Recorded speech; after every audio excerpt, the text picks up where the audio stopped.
Nag-heat ba ang male dogs? Hindi po, kasi sabi ni Ma'am Ion na Kaitu, male dog niya, wala pa daw 1 year old, in heat na yata kasi nakakaamoy ng mens ng Shih Tzu namin.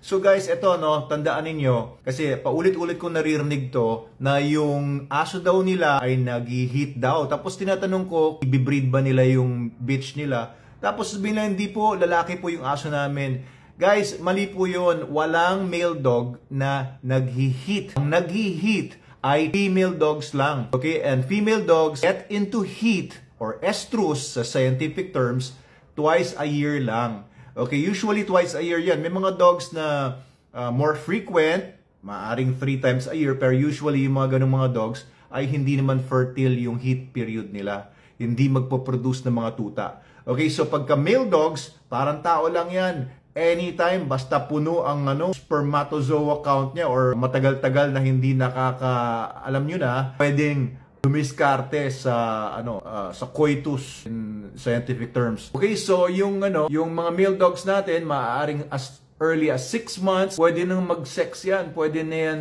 kumasta, pwede na mag-stud yan.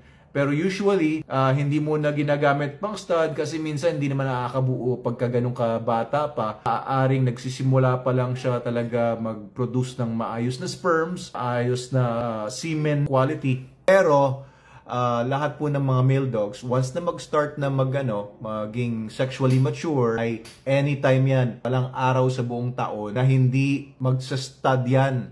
Unless may sakit yung aso ninyo. So, para maging fertile siya palagi, para hindi siya mawala ng gana, para laging maganda yung fertility niya. Of course, feed your dog.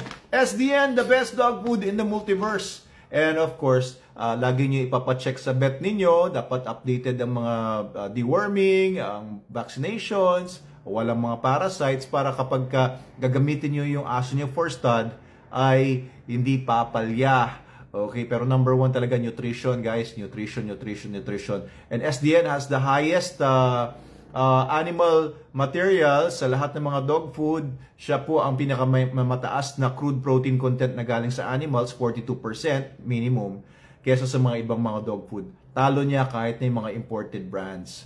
Okay, and of course, yung mga male dogs, pwede niyo pong i-register sa IAGD, sa stud directory. Kung gusto niyo gamitin yung dog niyo for stud, no?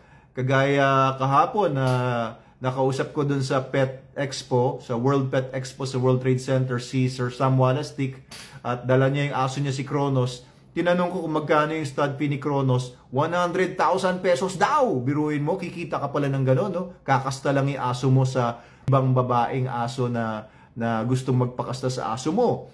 Of course, hindi naman lahat ganun. May mga mas mataas pa doon na stud fee, more than 100,000, no, stud. Meron namang mga 2,000 lang, 3,000 lang. Pero para sa marami sa atin ay maganda na yun, may extra income ka.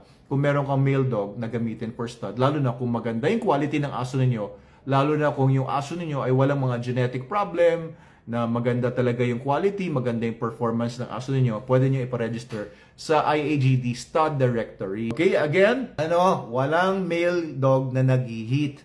Female dogs ang nag-heat twice a year. And pagka nag-heat, ay, ayan, ready na. Pwede na magpa-stud yung aso. Pag dumating doon sa pangalawang stage, after ng pro-estrus, mag-estrus na yan, tsaka pa lang siya magiging fertile. Hindi po basta-basta nag-heat na yung aso. Anong signs na nag-heat ang female dog?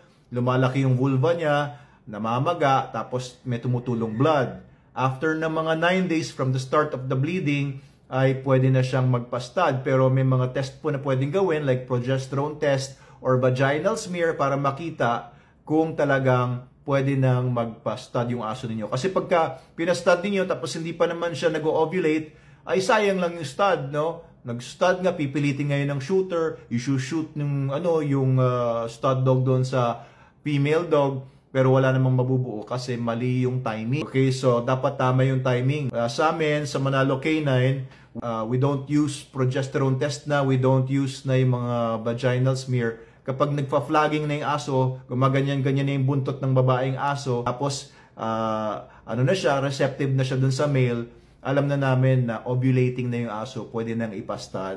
Makikita nyo naman kasi sa kanilang mga behavior, yung mga ganong klaseng stage, kung nasang stage na sila sa pagiging in heat nila. So after nung estrus stage, papasok ulit siya on estrus unless ma-fertilize siya, tapos magkakaroon na ng mga puppies. Any questions guys? Comments lang sa baba tungkol sa pinag-usapan natin, tungkol sa pag-heat, tungkol sa breeding, tungkol sa IAGD stud directory, tungkol sa SDN dog food, tungkol sa dog training. Comment lang po sa baba at sagutin po natin via video hanggat maaari kung maganda yung mga tanong ninyo, kung interesting. Okay, thank you po. Dr. Abel Manalo po ito. Mabuhay po kayo. Thank you po sa inyong comment, Ma'am Iona Gaito 1111. Tama ba?